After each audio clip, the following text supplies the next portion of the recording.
You know that feeling where you just want to get up to speed on something important, really grasp what matters, but you're just drowning in information. Totally. Information overload is real. Exactly. And that's why we do this deep dive. Today, we're tackling something I think really vital for workplaces trying to navigate all the change happening now. Especially with AI shaking things up and how agile principles are changing product and service management. Right. We're going beyond just feeling safe at work, which is important, don't get me wrong, but exploring how to build what are being called brave spaces. Yeah, the sources we look at really explore how this idea builds on psychological safety and why mastering team communication is just so crucial right now. So our mission for this session, let's figure out how fostering these brave spaces and really getting a handle on our team's unspoken stories can help us innovate faster and be more agile in delivering value. It's fascinating, isn't it? Seeing how workplace culture is shifting. We've learned a lot about psychological safety. Amy Edmondson's work on feeling free to speak up without fear. That's the baseline. The foundation. Absolutely. But what the research suggests is, in today's world, especially with AI disruption, that foundation alone might not be enough. We need to build higher. We need brave spaces. Okay, let's unpack that. So psychological safety is about lowering the fear barrier to speaking up. Mhm. But brave spaces, they sound more active, like encouraging it even when it feels a bit awkward. Exactly that. Brave spaces are environments where courage isn't just allowed, it's actively modeled, usually from leadership down. Mm. And speaking up, even with difficult stuff, becomes the norm, the expectation. So the key difference is that shift in expectation. Precisely. Psychological safety is, it's okay if you speak up. Brave spaces are more like, we need your perspective to make this product, this service better, even if it's challenging. It moves from can I to how do I contribute effectively? That really resonates when you think about agile in product management. There's sometimes this misconception, right, that agile means everything is comfortable, no stress. Oh, that's such an important clarification. A truly effective agile culture, particularly for delivering valuable products and services, it's always demanded more than just comfort. It needs bravery. It really does. The courage to challenge assumptions about your product, about your users, to offer different ideas, to adapt based on feedback, even if that feedback is, well, uncomfortable or means changing direction, that takes guts. So if a team focuses only on psychological safety, makes that the ceiling, Hmm. what happens? It sounds nice on the surface. It does sound nice. But the risk, according to the sources, is stagnation. You can end up with safe silence. Safe silence. Yeah, where people have concerns, maybe see a risk with the product direction, but they stay quiet to maintain harmony, keep things comfortable. And that leads to groupthink, missed warnings. Exactly. You prioritize comfort over actually tackling the tough issues needed to improve the product or service. Progress stalls. But brave spaces encourage those tricky conversations. They demand them in a supportive way. They enable challenge. Challenge of ideas, challenge of assumptions, even challenging senior folks respectfully. That's where real change and innovation come from. Which feels absolutely essential with big shifts like AI integration or just the iterative nature of agile product development itself. Couldn't agree more. And that challenge isn't just about finding fault, it's about getting to the root of problems faster. How so? Well, think about cooperation versus collaboration. In a merely safe space, teams might cooperate, kind of toss work over the wall. That's very waterfall project management thinking, right? Silos. Right. Not really cross-functional. Whereas brave spaces push for genuine cross-functional dialogue, bringing everyone affected by a product issue into the conversation. You get richer perspectives, faster solutions. It encourages questioning assumptions, asking why, until you find the real root cause. And with AI, the uncertainty makes this even more critical. Massively. The speed, the ethical questions, the unknown unknowns with AI and products. If teams aren't brave enough to voice concerns about how an AI feature is actually behaving or its potential impact, the risks are huge. Ethical blind spots, missed opportunities. Exactly. And resistance to adoption if people don't feel they can question how AI changes their work or the product strategy. It's this innovation paradox the sources mention. Too much focus on comfort leads to stagnation. Brave spaces feel less comfortable sometimes, but they adapt and grow the product. Okay, I'm sold on the why, but the how. How do you actually create these brave spaces? It's got to be more than just putting up a poster saying, be brave. Ha! Definitely more than that. It absolutely has to start with leadership modeling. Leaders need to show vulnerability, Meaning, admitting their own mistakes, focusing on recovery and learning, not blame, taking interpersonal risks themselves, asking those awkward but necessary questions about the product's direction or a process that isn't working. kind of shifting away from that old waterfall project manager ideal of the leader having all the answers up front. Precisely. And explicitly communicating. It's okay to feel uncomfortable when we tackle hard problems. That's often where the breakthroughs happen. So leading by example is huge. Right. What about structures or practices? Several things. Robust feedback loops are essential continuous flow, not just scheduled reviews. Encouraging real cross-functional dialogue, actively breaking down those silos that waterfall project thinking often created. Getting everyone who touches the product talking. And shared decision making. Yes, that helps reduce finger pointing when things inevitably go sideways in product development. It builds collective ownership. And it circles back to normalizing discomfort, doesn't it? Not as a goal in itself, but as a necessary byproduct of pushing boundaries for the product. Absolutely. Take retrospectives. They shouldn't just be about celebrating wins. They need to be a place where you can safely embrace conflict of ideas, not people, to make the product stronger. Build that muscle for candor. I like the idea mentioned in the sources about rotating a devil's advocate role. That sounds practical. It can be really effective. It gives everyone practice in challenging assumptions about the product or process in a low-stakes way. It builds comfort with dissent, preparing people to speak up when it really counts. But critically, this needs to happen within a container of respect, right? It can't just become an excuse for people to be jerks. Oh, absolutely essential. Respect is the bedrock. Psychological safety is the floor. Respect is the structure built on it. And we also have to be mindful of neurodiversity, How does that factor in? recognizing that people communicate differently. We need compassion, understanding, education.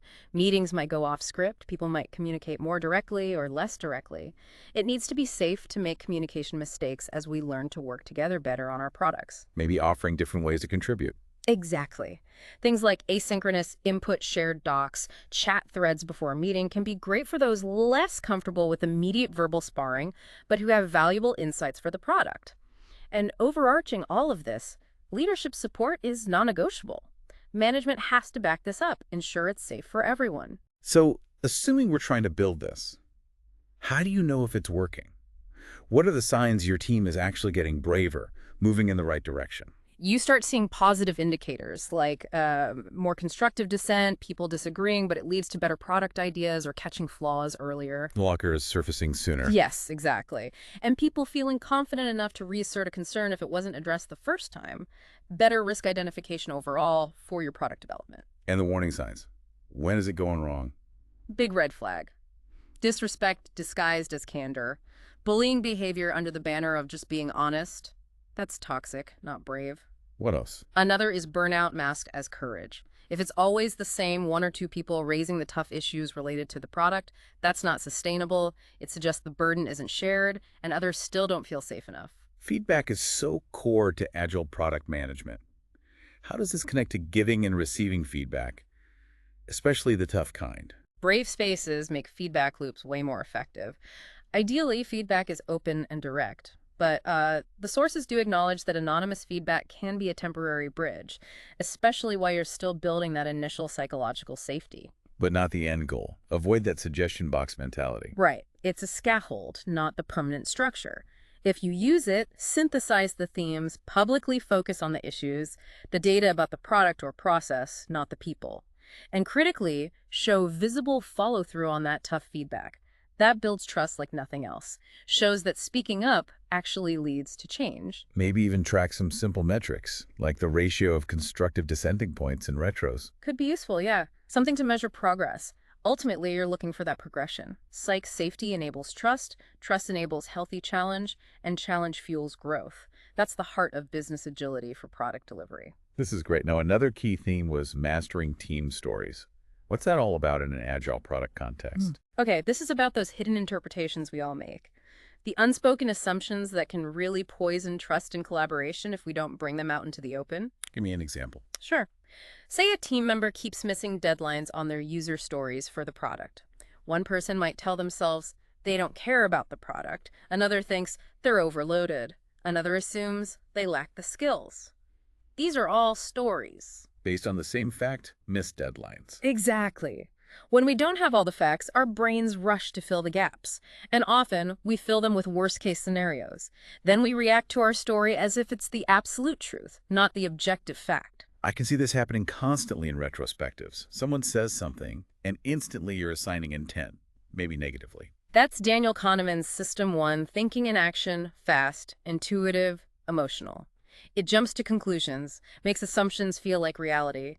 And in a team, this leads to either silence, avoiding conflict based on your story, or violence, aggressively pushing your story. Neither helps agile product collaboration. And these unchecked stories just eat away at agile foundations. Trust, transparency, self-organization in the product team. Completely. If you're operating on negative assumptions about your colleagues' commitment to the product or their competence, how can you ask honest questions? How can you give or receive feedback openly? It makes everything harder, breeds resentment, kills innovation. So how do we get better at this? How do we master these stories? Sounds like self-awareness is step one. Big time. It starts with pausing when you feel that emotional reaction about anger, frustration, disappointment. Ask yourself, what are the objective, observable facts here? Just the facts. Just the facts. Then separate that from the interpretation, the story you've layered on top. Fact, the user story wasn't completed by the stand-up story. They're slacking off. Recognizing that gap is key. So in that moment of emotion, ask. What story am I telling myself right now? What do I actually know for sure? What else could be true here? It's where emotional intelligence meets operational clarity for the product team. And this isn't just solo work, right? It needs to be a team skill. How do you practice this together, maybe in retros? You use tentative, non-accusatory language. Instead of, your code broke the build again, maybe try. When the build failed after that check-in, the story I told myself was that maybe the testing wasn't thorough enough. Can we talk about what happened? Framing it as your story invites dialogue, not defensiveness. Exactly. Leaders need to model this too. I noticed our velocity dropped last sprint. My initial story is that maybe we underestimated complexity. What were your experiences? What challenges did you hit? Openly sharing your story as a story. Wow. Doing this consciously could transform agile practices. Stand-ups become real clarifications. Planning becomes shared understanding. Retros become actual learning. Precisely. And it extends beyond the team to stakeholders, customers, even with AI. We need to separate the story we tell ourselves about what the AI in our product is doing versus what the data actually shows it's doing. Prevents technical and ethical missteps. Maybe just adding the phrase, I'm telling myself a story, that into conversations could be a powerful first step. That's a fantastic, simple technique. It signals humility and invites collaboration.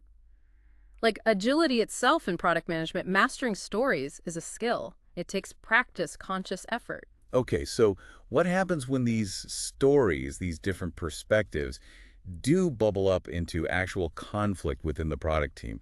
How do we handle that productively? Conflict happens. Retrospectives after a tough sprint where product goals were missed, prime territory for tension and blame. Even with all the agile ceremonies, communication breaks down. Often, it's not the process failing, it's a lack of skill in handling those high-stakes moments. And there are tools for that. Yes, one really powerful one mentioned is the STATE framework. It stands for share your facts, tell your story, ask for others' paths, talk tentatively, and encourage testing. Okay, break that down. Share your facts. Start with the objective stuff again. Exactly. Neutral, observable truths. We missed our last 3 iteration goals by an average of 30%, or in the last sprint, 5 critical bugs were reported against the new feature. Ground the conversation in reality, reduce defensiveness, invite curiosity. Then tell your story. Share your interpretation, but own it. Yes, use I statements. The story I'm telling myself is, or my concern based on these facts is that.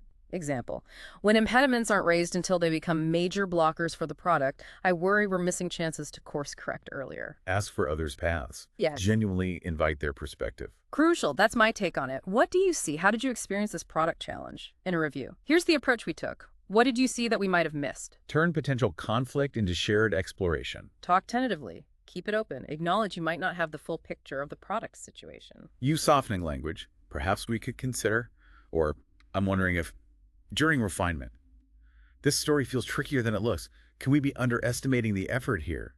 Signals you're open to being wrong. And finally, encourage testing. Shift from debate to experimentation for product solutions. Right. Agile is about learning through doing. Instead of arguing about the best way to handle this dependency, what if we try approach A for 2 days and approach B for 2 days and compare the results? Move from opinion to data. And state isn't just for big blowups.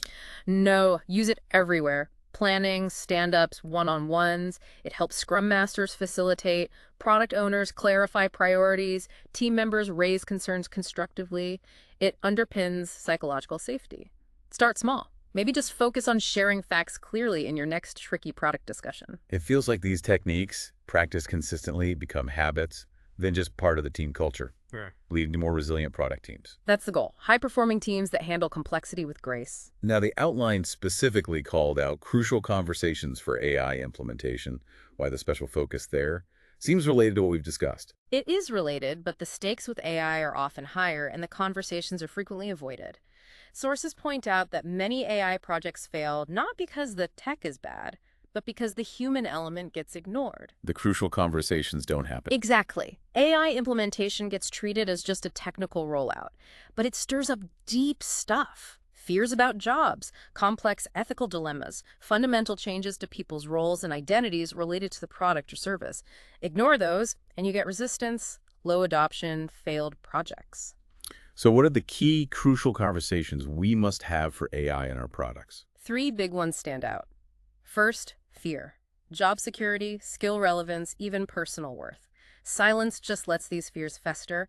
Leaders have to acknowledge them openly and build trust. Talk about how roles related to the product might evolve, not just disappear. Second, Ethics, AI bias, fairness, responsibility. Whose values are embedded in the AI making decisions about our product recommendations or customer service. You need explicit dialogue about ethical guardrails for the product. Accountability. and third, Role evolution. AI changes work. If you don't talk openly about how roles will change, say, from content creation to AI output curation for product descriptions, you get confusion, conflict, paralysis. People need clarity. and how do we have these tough AI conversations well? Draw on practices from the Crucial Conversations framework. Create safety first. Share your positive intent. Use contrast statements. What I don't want is for people to feel pushed out. What I do want is to figure out how we can leverage AI to make our product work more impactful and evolve our skills together. Work towards shared meaning. Yes, genuinely ask about concerns. What worries you most about using AI in this part of our product workflow? Remember, these conversations are the work, not distractions from it. Don't dismiss resistance. Get curious. What's behind that concern? Timing matters too, right? Sure. Not waiting until the AI product is launched. Absolutely. Start early, continue throughout. And leaders need to model openness about the uncertainties. It builds connection. Success looks like teams proactively raising ethical flags about an AI feature, suggesting bottom-up AI use cases for the product, discussing role changes openly. Having these conversations well is a strategic capability for AI transformation, plain and simple. This all really highlights how much we need to adapt our thinking, which leads nicely into how our brains actually cope with all this change, agile, AI. Yeah, it's fascinating biology, really. Our brains learn by physically rewiring themselves, building and strengthening neural pathways through experience and practice. Like building a muscle. Sort of, yeah. Repetition makes the pathway stronger, more efficient, makes a new skill or knowledge easier to access. Think about learning to drive initially. It takes intense focus, right? Totally. Every little thing. But with practice, those pathways get myelinated faster. It becomes more automatic. That initial awkwardness when adopting agile principles in product management or working with a new AI tool, that's your brain literally building new connections. It's supposed to feel a bit clunky at first. Which explains why a half-day training course on agile often doesn't stick. Exactly. It's not enough repetition, not enough focused attention, maybe not enough internal motivation or will to really change those deep-seated habits learned from years of, say, waterfall project management. And then there's the forgetting curve. We forget things fast if we don't use them. Super fast, like 50–80% within 24 hours if you don't apply it. Learning without immediate application in your product work is really inefficient. Adopting Agile or integrating AI isn't just learning tools, it's a mindset shift. It takes time and practice to make the new way the default. This makes me think about agile certifications in product management again. People get the certificate. But haven't necessarily rewired their thinking. Agile product management isn't a fixed framework like waterfall project management was often treated. It's about adapting to your unique product situation. The certificate shows you learn the concepts, maybe, Not that you can apply them effectively under pressure, especially with AI adding complexity. So you see certified folks still operating with that waterfall project mindset, just using agile words. All the time. They haven't made the underlying shift to iterative value, customer collaboration, embracing change. True agility in product management is a mindset requiring the will to change your thinking patterns. So what's a better approach than just certification or one-off training?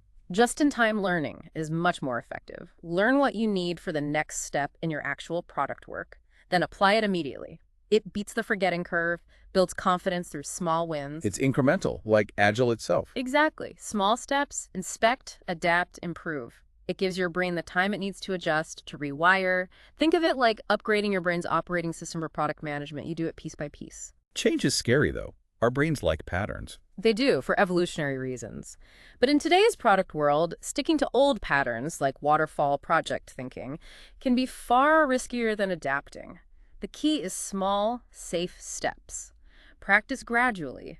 Give your brain time. That smarter everyday video about the backwards bicycle. Oh, yeah. Right. It perfectly shows that rewiring process. It takes effort, repetition, patience. We'll link it. Definitely. Okay, final big topic.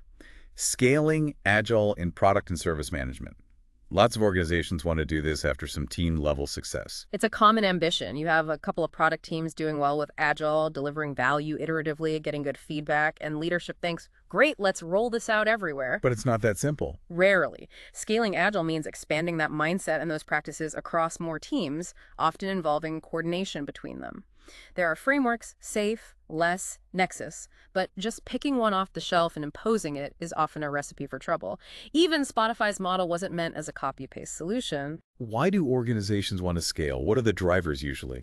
Often it's a desire for uniformity, consistency, alignment across product teams, which sounds good, but sometimes that desire comes from that older waterfall project management thinking that overvalues standardization and can kill the flexibility Agile product management needs. Trying to fit Agile into an old box. Sometimes, yeah. Another driver is hoping scaling will magically fix underlying problems in product delivery. Bad news. Scaling usually amplifies existing problems if you don't fix them first. What are some common myths about scaling Agile? Oh, plenty. Myth 1. Every team must become agile. Not true. Depends on the work. Myth 2. All Agile product teams need the exact same practices. Nope. Tailor them. Myth 3.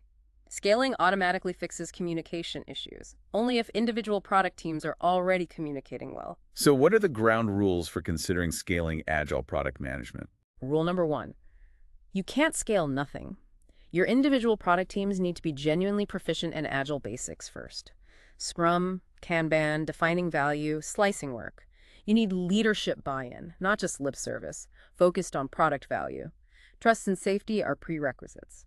Assess readiness first. Start small. Definitely. Do an honest assessment. Start with pilots on related product teams. Learn and iterate on your scaling approach. Which brings us to rule 2.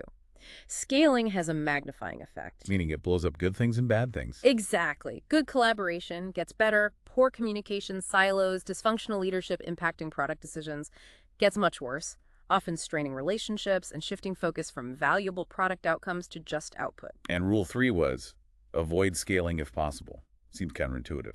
It means look for simpler solutions first. Can you achieve the goals, alignment, dependency management, communication with lighter weight approaches, regular product owner syncs, better cross-team sprint reviews, communities of practice? Don't implement heavy scaling layers unless you've exhausted simpler options. Give teams time to mature first. Yes. Build strong foundations. Delaying scaling often makes it more successful if and when you do it. Focus on delivering customer value effectively, not scaling Agile for scaling's sake. So if you do scale Agile for product management, what's the reality? It's a major multi-year journey. Requires investment, commitment, patience. Set achievable milestones. Iterate on the scaling process itself. Provide tailored training. Get the right tools. Foster a safe-to-experiment environment. Manage the scaling journey itself using Agile principles. Grow outwards from strong teams. So the core message is build healthy, effective, Agile product teams first. Address the weaknesses. Look for the simplest solutions. That's the essence of it. Strong foundations make everything else easier. This has been incredibly rich. We've covered moving from psychological safety to brave spaces, mastering those team stories, using state for conflict, crucial AI conversations, how our brains adapt, and the realities of scaling agile and product management. Really powerful stuff. It all interconnects, doesn't it? Communication, mindset, structure, all vital for thriving in today's environment. Absolutely. So for you listening, if you want to dive deeper into any of this, especially that backwards bicycle video we mentioned, or the ideas behind crucial conversations and the state framework, check out the links in the description. We really hope you take these ideas and explore them with your own teams. Yeah, start small, practice consistently. It's a journey. Maybe the final thought is just that. Continuous learning and adaptation aren't just for our products and services anymore. They're for us, for our teams, for how we work together. Thanks so much for tuning in.